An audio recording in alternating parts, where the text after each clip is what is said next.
और जो सबसे इंपॉर्टेंट खबर है आज की तारीख में, congressman Jack Bergman congressional Pakistan caucus में ये कोचेयर हैं और इसके साथ head of foreign affairs committee. आपको याद होगा कि तारिक फातमी साहब जब अमेरिका गए तो उनकी मुलाकात इनके साथ भी हुई है और तारिक फातमी साहब ने पाकिस्तान के हवाले से, इमरान खान के तनाज़ुर में और ह्यूमन राइट्स वायलेशन के हवाले से जब ये सवालात इस मीटिंग में होते हैं तो ऑब्वियसली वो बैक फुट पर चले गए और ये रिपोर्ट किया जा रहा है अमेरिका में जो सोर्सेज हैं उनकी तरफ से। अब जैक बर्गमैन की तरफ से ये ऐलान करना कि मैं पाकिस्तान जाऊंगा, यकीनन पाकिस्तान की इस्टेब्लिशमेंट भी इस ऐलान को बहुत ही क्लोजली ऑब्जर्व कर रही है। इनका पाकिस्तान आने का बुनियादी मकसद क्या है, पाकिस्तान में आकर वो सवाल क्या करेंगे? वो ये कहेंगे ना कि ह्यूमन राइट्स वायलेशन हो रही हैं, पाकिस्तान के अंदर रूल ऑफ लॉ हमें नज़र नहीं आता, इंटरनेशनल जो ऑर्गेनाइजेशंस हैं, जो ह्यूमन राइट्स वॉच डॉग्स हैं, वो आपको ऑब्जर्व कर रहे हैं, अमेरिका के अंदर कानून साजी हो रही है। तो आप हमें इत्मीनान में लें कि पाकिस्तान में ये जो सब कुछ इंटरनेशनली आप लोगों को एक्सपोज कर रहा है, पाकिस्तान के हालात को जो एक्सपोज कर रहा है, ये सब झूठ का पलंदा है। तो फिर आपको बताना पड़ेगा। अब जैक बर्गमैन जो मुलाकातें करेंगे वो पाकिस्तान की एस्टेब्लिशमेंट से भी करेंगे, आला ओहदेदारों से मुलाकातें होंगी, DGISI, अगर अमेरिकन डॉक्टर्स जाकर मिल सकते हैं तो यकीनन इनकी भी मुलाकात होगी और फिर ऐन मुमकिन है कि जो फौजी आला क़यादत है, पाकिस्तान के आर्मी चीफ, उनसे भी मिला जाए। तो जैक बर्गमैन का पाकिस्तान जाना और फिर जो इनका वफ्द साथ जा रहा है ये बहुत ही इंपॉर्टेंट है, ख़ास तौर पे ऐसे वक्त में जब अमेरिका में कानून साजी एक तरफ हो रही है और इंडिविजुअल्स के ऊपर सैंक्शंस की बात की जा रही है। अब इन्होंने अपने इस इंटरव्यू में इस बात का भी ऐलान किया कि हकाइक क्या हैं हम आकर अपनी हुकूमत के साथ शेयर करेंगे, ताकि जब ये कानून साजी हो, जो इसका बैकग्राउंड है, जिस बुनियाद पर ये दौरा किया जाएगा, बताया जा सके कि हमने पाकिस्तान में क्या देखा, पाकिस्तान की हुकूमत किस तरह से जो ह्यूमन राइट्स के इश्यूज हैं उनको देखती है। और ऐन मुमकिन है कि वो जाकर सिकंदर सुल्तान राजा का इंटरव्यू भी कर लें और उनसे पूछें कि बताओ ये फॉर्म 47 का क्या माजरा है और क्यों फॉर्म 47 वाली बार बार बात की जा रही है। और फिर ये भी याद रखिएगा कि ये जितनी भी आपको इस वक्त पाकिस्तान में तैनातियां नजर आ रही हैं ना, अदलिया की हों या फिर इलेक्शन कमीशन ऑफ पाकिस्तान की या फिर दीगर महकमों में, इसको भी अमेरिका बहुत क्लोजली ऑब्जर्व कर रहा है। आपको याद होगा यहाँ पर जो यूरोपीय यूनियन के मुबसरीन आए उनकी भी रिपोर्ट मौजूद है, इंटरनेशनल जो वॉच डॉग आपके इलेक्शन को ऑब्जर्व करके यहाँ से गए उनकी भी रिपोर्ट्स मौजूद हैं। और फिर जो लोग इस इलेक्शन को एक्सपोज करते हैं, आप उनके साथ क्या सलूक करते हैं? आप पतन के जो बर्नी साहब हैं वो कहाँ पर हैं? वो आपके साथ पाकिस्तान में आपको एक्सपोज कर रहे थे, आपके इलेक्शन का पोल खोल रहे थे, तो अब उन्हें मजबूरी की हालत में पाकिस्तान को छोड़ना पड़ा। लास्ट इतलात ये थी कि वो बरतानिया के अंदर है। तो ये सब चीज़ें कहीं ना कहीं सर रिपोर्ट हो रही हैं। अमेरिका के अंदर ऐसे ही नहीं ये कानून साजी की गई और जो कुछ इस वक्त पाकिस्तान की इस्टेब्लिशमेंट फेस कर रही है उसमें उनके अपने वो इक़दामात हैं जिसे दुनिया मानने को तैयार नहीं है, इसलिए कानून साजी हो रही है। आप याद रखिएगा इस बात को कि अगर ये कानून साजी हो गई और पास हो गया ये बिल, तो ये पाकिस्तान की इस्टेब्लिशमेंट और इनको जिन्हें ये हुकूमत दी गई उनके लिए मुश्किलात खड़ी हो सकती हैं और दुनिया के हर प्लेटफॉर्म पे कहा जाएगा कि जनाब आपके हवाले से तो एक कानून साजी की गई अमेरिका के अंदर और आपकी हुकूमत को हम तस्लीम नहीं करते। तो इसलिए ये दौड़े लगी हुई हैं और कोशिश ये की जा रही है कि किसी तरह लोगों को मना लिया जाए। विर्स एक जो इम्पॉर्टेंट चीज़ है जो जैक बर्गमैन ने अपने इस इंटरव्यू में कही कि सफारती सतह पर इक़दामात उठाए जाएंगे और हम इमरान खान से मुलाकात की भी कोशिश करेंगे। सवाल ये है ना कि जब उस लेजिस्लेशन के अंदर जो विल्सन ने सवाल किया ना कि इमरान खान को रिहा करो, यहाँ पर लोग मिलकर आते हैं जो विल्सन से, बाकी लोगों से मुलाकात होती है और साथ ही ट्वीट आ जाती है कि इमरान खान को रिहा करो। तो अब क्या इमरान खान से मुलाकात की इजाज़त दी जाएगी? कोशिश है कि मुलाकात करवा दी जाए और अगर ये मुलाकात होगी तो फिर आप ये समझ लें कि ब्रेक थ्रू हो चुका है, इनकी बात को मान लिया गया। कुछ लो और कुछ दो की जो पॉलिसी है उसके ऊपर भी लोग चलेंगे और यही ख्याल किया जा रहा है कि एक कोशिश हम ज़रूर करेंगे। इसमें इंपॉर्टेंट चीज़ ये भी है कि जैक बर्गमैन से जब ये सवाल किया गया कि क्या आप इमरान खान से मुलाकात करेंगे, तो उन्होंने कहा कि हमारी कोशिश होगी कि हम इमरान खान से जाकर ज़रूर मिलें। अब पाकिस्तान तहरीक इंसाफ की क़यादत से मुलाकात बड़ी इंपॉर्टेंट है जी, और पाकिस्तान तहरीक इंसाफ को करना यह है कि वो अपनी तैयारी कर लें और जैक बर्गमैन से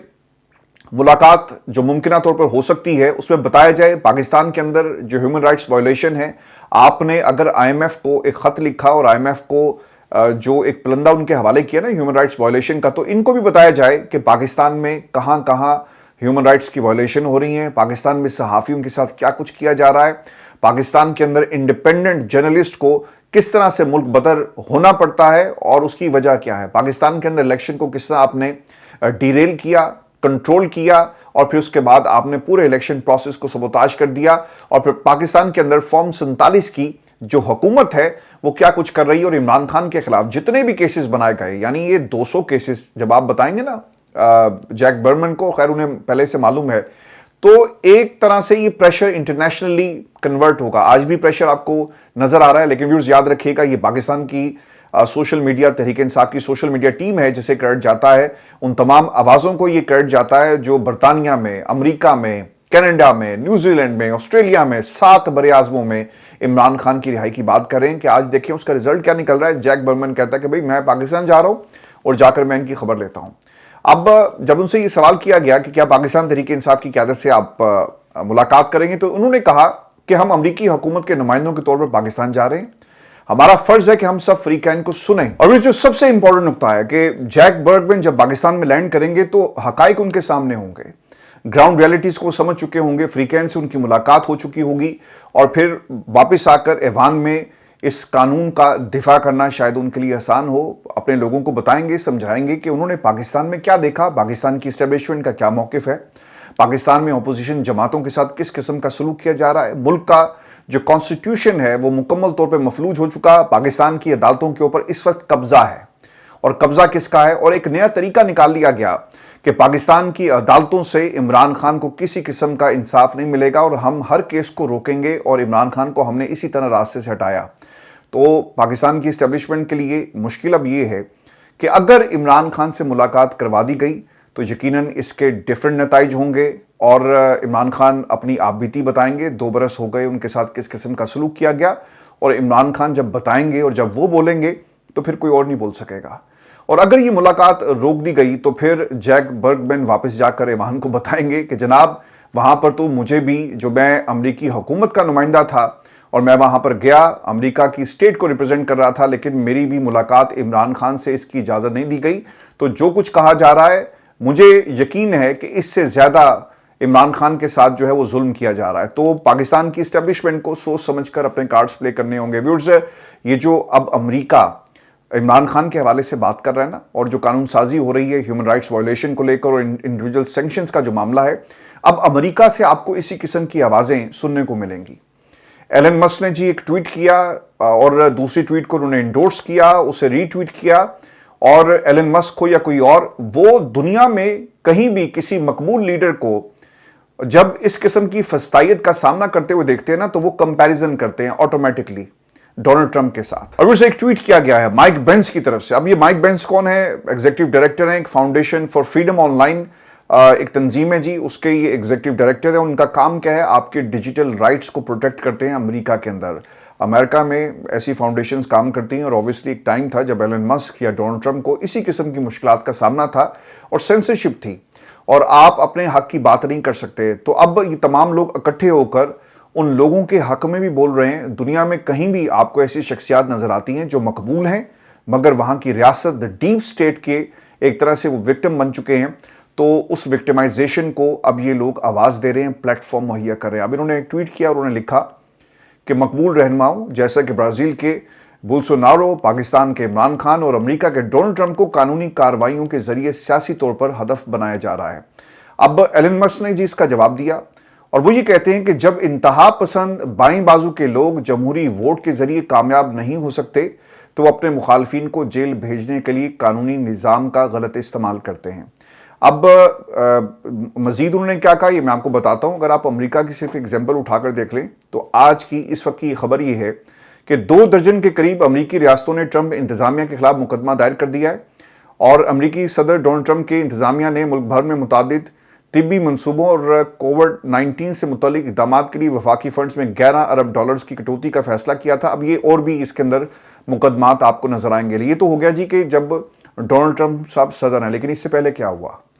जब वो सदर नहीं बने थे तो डीप स्टेट ने उन्हें एक तरह से निशाना बनाया और एलन मस्क आपको उसी तरफ इशारा करते हुए नजर आएंगे। फिर वो ये भी कहते हैं कि ये उनका दुनिया भर में आजमूदा तरीकाकार है। और बस ये जो ट्वीट था एलन मस्क ने, इसका एक बैकग्राउंड है और मारियन ली पेन की हालिया सजा के तनाजुर में उन्होंने ये रीट्वीट किया اور جنہیں 31 مارچ 2025 اور 2015 کے انتخابی فنڈز کے غلط استعمال کے الزام میں 4 سال قید اور 5 سال کے لیے سیاسی عہدوں سے معطلی کی سزا جو ہے وہ سنائی گئی۔ تو یہ بڑا ایک آسان سا طریقہ کار ہے کہ اگر آپ کسی کا مقابلہ نہیں کر سکتے تو آپ اس کے اوپر اس قسم کا الزام لگائیں۔ عمران خان کے اوپر یہ الزام تھا نا کہ گھڑیاں آپ نے بیچ دی۔ اب انٹرسٹنگ بات اس کے اندر یہ ہے کہ برازیل کے یہ جو بولسونارو ہیں، اگر آپ ان کی ہسٹری اٹھا کر دیکھیں تو ان کے اوپر بھی اسی قسم کا الزام لگایا گیا، اور ان کے اوپر جب فرد جرم عائد ہوئی تو کیا کہا گیا کہ بولسونارو پر الزام ہے کہ انہوں نے سعودی عرب سے ملنے والا $3 ملین مالیت کا جولی سیٹ خلاف قانون اپنے پاس رکھا، 2 بیش قیمتی گھڑیاں بیچ کر $70,000 حاصل کیے۔ تو یہ اس قسم کے الزام لگا کر آپ کسی بھی مقبول لیڈر کو راستے سے ہٹا سکتے ہیں۔ اب ایک ملک کا سربراہ ہو، عمران خان کو کیا گھڑیوں کی کمی ہے؟ اور جتنے پیسے اس کے اوپر الزام لگائے جا رہے ہیں، اس نے وہ پیسہ پاکستان کے خزانے میں رکھا، اس وہ اپنے گھر نہیں لے کر گیا، اس نے کوئی ایون فیلڈ میں کوئی اپارٹمنٹ نہیں خریدا، دنیا میں اس نے کوئی جائیداد نہیں بنائی، لیکن کیونکہ آپ نے اسے راستے سے ہٹانا ہے تو آبویسلی آپ اسی قسم کے کیسز بناتے ہیں۔ اور اب انٹرسٹنگ بات یہ ہے کہ ایلن مسک کمپیریزن کر رہا ہے، اس ٹویٹ کو ری ٹویٹ کرتا ہے جس میں عمران خان کا بھی ذکر ہے۔ تو اب یہ معاملہ دنیا بھر میں جو اٹھایا جا رہا ہے، امریکہ اسے لیڈ کر رہا ہے، امریکی وفد پاکستان آئے گا، یہاں پر ہیومن رائٹس وائلیشن کو جو ہے وہ کلوزلی آبزرو کیا جائے گا، اور پھر اس کا ایک امپیکٹ آپ کو امریکہ میں بھی نظر آئے۔ اور آپ کو یہ بھی خبر دیں کہ اعظم سواتی سمیت 5 لوگوں کی عمران خان سے ملاقات ہوئی، 2 نے ٹویٹ کر کے بتایا کہ ملاقات میں کیا کہا عمران خان نے اور ہم نے کیا کہا، اور اعظم سواتی صاحب نے باہر آ کر میڈیا سے انٹریکشن کر لیا۔ اب ان کے اس انٹریکشن کو لے کر بہت سارے سوالات اٹھائے جا رہے ہیں کہ آپ کو یہ موقع ملا، پارٹی کی تیاری کس قسم کی تھی، کیا آپ انڈیویجول سطح پر عمران خان سے ملنے کے لیے گئے، پارٹی نام کی کوئی چیز ہے بھی یا نہیں، یونٹی نظر کیوں نہیں آتی؟ اعظم سواتی صاحب باہر آئے، انہوں نے عالیہ حمزہ کا بے شک ذکر کیا کہ پنجاب کے اندر انہیں موقع نہیں مل رہا، اور اس کے اوپر سلمان اکرم راجہ صاحب نے کہا کہ میں اس پہ ضرور بات کروں گا۔ پھر جنید اکبر صاحب کے حوالے سے بھی بات کہی گئی کہ ان سے بھی بات چیت ہوگی۔ اعظم سواتی صاحب کیا کہتے ہیں؟ وہ یہ کہتے ہیں کہ میں نے عمران خان کو مانسہرہ کی کرپشن کے معاملات پر بتایا، میں نے عمران خان کو بتایا کہ کمیٹی کے معاملات سامنے لائے جائیں، میں نے عمران خان کو کہا کہ کے پی اینٹی کرپشن فائنڈنگز کیا ہیں ان کی کمیٹی جو وہاں پہ بنائی گئی، اور فیصلہ کیا عمران خان نے کہ اسپیکر کے بھی اسمبلی کو مستعفی ہو جانا چاہیے۔ انہوں نے پھر یہ بھی کہا کہ عمران خان کو پنجاب کے معاملات پر بریف کیا اور بتایا کہ وہاں عالیہ حمزہ کا راستہ روکا جا رہا ہے۔ اعظم سواتی یہ بھی کلیم کرتے ہیں کہ عمران خان نے کہا کہ جنید اکبر کی طرف سے کی گئی تعیناتیوں کو فوری واپس لیا جائے، اور جنید اکبر نے مانسہرہ کا صدر تبدیل کیا تھا۔ اچھا دیکھیں، اس پوری ملاقات کے اندر جو انہوں نے گفتگو کی ہے میڈیا سے، آپ کو کہیں پر پاکستان تحریک انصاف نظر آئی؟ ایسا لگتا ہے یہ کہ یہ خود اپنی شکایت لے کر گئے اور ایک شکایت دفتر انہوں نے عمران خان کے سامنے کھول دیا۔ جب اس قسم کی سچویشن تھی نا، اور اس وقت آپ کی پوری ٹیم، آپ کی پوری پارٹی، آپ کے تمام لوگ، آپ کا بیانیہ اس وقت کرائسس کا شکار تھا نا، عمران خان سے ملاقات کے لیے اگر آپ کو موقع مل ہی گیا تھا تو آپ کو جا کر سوال ان سے یہ کرنا چاہیے تھا کہ خان صاحب حکم کریں، قوم تیار کھڑی ہے اور آپ کے ایک اشارے کی منتظر ہے۔ اور ایسا لگا کہ آپ پرسنل سکور سیٹل کر رہے ہیں۔ اب یہ جو اسپیکر صاحب ہیں نا، یہ دونوں سواتی صاحب اور دوسرے اسپیکر صاحب، یہ علاقائی سیاست کرتے ہیں، دونوں رائیولز ہیں جی پرانے، اور ان کے لیے obviously مانسہرہ میں جو کچھ ہو رہا ہے یہ ان کے لیے زندگی موت کا مسئلہ بنا ہوا ہے، اور اس کی بنیاد پر ہی سیاست کر رہے ہیں۔ تو انہوں نے ٹھیک ہے شکایت دفتر کھولا، لیکن جو مین سوال تھا کہ آل پارٹیز کانفرنس بلائی جائے، فضل الرحمان کے ساتھ کیا اب تک بات ہوئی ہے، ان کا کیا موقف ہے، اچکزئی صاحب کیا کہہ رہے ہیں، حامد رضا صاحب کا کیا موقف ہے، پارٹی کو لے کر آنے والے دنوں کے اندر جو گرینڈ الائنس بننے جا رہا ہے، عید کے بعد لوگ انتظار کر رہے ہیں، لیکن یہاں پر کوئی پالیسی آپ کو نظر نہیں آتی۔ ایک شخصیت اندر گئی، اسے موقع ملا، وہ باہر آتی ہے اور آ کر اس نے ایک شکایت دفتر کھول دیا۔ آپ انڈیویجولی یہ تمام کام کر رہے ہیں، پاکستان کو جی اس کا نقصان ہو رہا ہے، پاکستان تحریک انصاف کو نقصان ہو رہا ہے، عمران خان کے کاز کو نقصان ہو رہا ہے، تو خدا کے لیے ہوش کے ناخن لیں۔ اور ابھی بھی یہ جو ڈس انٹیگریٹڈ آپ اس وقت لڑ رہے ہیں نا، اس سے آپ اپنی جگہ پر محاذ کھول کر بیٹھے ہیں، لیکن فائدہ پاکستان کی اسٹیبلشمنٹ کو اور پاکستان کے یہ جو حکومت ہے اسے ہو رہا ہے۔ انہیں آپ کے خلاف کسی 9 مئی کے کرنے کی ضرورت نہیں ہے، کسی 26 نومبر کو جس طرح سے گولی چلی یا کسی کریک ڈاؤن کی ضرورت نہیں ہے۔ آپ اپنی جماعت کے خلاف خود ہی رکاوٹیں کھڑی کر رہے ہیں۔ اب یہ تو تھے جی اعظم سواتی صاحب جنہوں نے آ کر کہا کہ جناب فلانے کو ہٹا دو، اور خان صاحب نے کہا کہ اس کو بھی فارغ کر دو، ٹھیک ہے یہ سب باتیں آپ کر رہے ہیں، لیکن 2 اور شخصیات بھی تھی جو جیل میں گئی اور باہر آ کر انہوں نے کیا ٹویٹس کیے، یہ بھی میں آپ کے ساتھ ویڈیو شیئر کر دیتا ہوں۔ पहली शख्सियत जो इसमें गई मुबशर मकसूद ऐवान साहब, उन्होंने अपने एक्स के ऊपर एक ट्वीट किया। वो ये कहते हैं कि बीबी बुशरा साहिबा से भी मेरी मुलाकात हुई, खान साहब से भी मेरी मुलाकात हुई, और मेरी तो आज ईद हो गई, आज मेरे मुर्शद इमरान खान साहब से मेरी मुलाकात हो गई। और फिर नादिया खटक, उनकी भी ट्वीट्स हैं कि बुशरा इमरान से मैंने पूछा कि आपके कान में दर्द है, तो उन्होंने बताया कि मैं ठीक हूँ अल्हम्दुलिल्लाह। जैसे इमरान खान बहादुर हैं, बुशरा इमरान भी बेइंतहा बहादुर हैं। बुशरा इमरान की सेहत ठीक थी। बुशरा इमरान ने कहा कि कोई भी इमरान खान के लिए कुछ भी अच्छा करना चाहता है वो करे, इसको इमरान खान की इजाज़त की ज़रूरत नहीं है। अच्छा, अब ये जो सवाल होना चाहिए ना, ये जो दूसरे साहब थे मुबशर मकसूद ऐवान साहब, कि आपने ईद के बाद तहरीक के हवाले से सवाल किया, सोशल मीडिया के लिए आपका क्या पैगाम है, पाकिस्तान की आवाम के लिए आपका क्या पैगाम है, लेकिन व्यूअर्स आपको किसी लेवल पर कोई इस किस्म का पैगाम नहीं मिला। लोगों ने अंदर जाकर मुलाकात की, बाहर आए, और एक इंतहाई इंपॉर्टेंट जो अपॉर्चुनिटी थी आपने उसे खो दिया। पाकिस्तान की अदालतें तो आपको ये मौका नहीं देंगी। और व्यूअर्स, ये जो सवाती साहब ने वहाँ पर मीडिया टॉक की और इससे पहले बाकी लोग भी करके गए, ये इनके गले पड़ जाएगी। अंडरटेकिंग है सलमान अकरम राजा की, उस दिन तो मुलाकात नहीं हुई और आपने कहा कि हम मीडिया टॉक करेंगे, क्योंकि आपने अपने वादे को पूरा नहीं किया, तो हम भी फिर उस अंडरटेकिंग का ख्याल नहीं करेंगे। लेकिन आज आपकी 5 लोगों की मुलाकात हुई है, वो जैसे भी हुई, एक लिस्ट का अगर उन्होंने ख्याल नहीं किया, लेकिन वो ज़रूर कहेंगे कि आज़म सवाती साहब की मुलाकात हुई और उनका नाम भी लिस्ट के अंदर मौजूद था। तो इन्होंने किस हैसियत में जेल के बाहर खड़े होकर मीडिया टॉक की, तो यहाँ पर एक मुश्किल पेश आ सकती है पाकिस्तान की अदालतों की तरफ से, क्योंकि अदालतें भी जी उन्हीं की हैं और उन्हीं के ऑब्वियसली मौक़िफ़ को सुनेंगे। व्यूअर्स, ये हमारी आज की नशिस्त थी। अपने कमेंट्स ज़रूर भेजिएगा, और ये जो मैंने अमेरिका की सिचुएशन आपके साथ शेयर की है, इस पर भी अपने कमेंट्स लाजमी भेजिएगा। इजाज़त दीजिए, अल्लाह ने के बाद।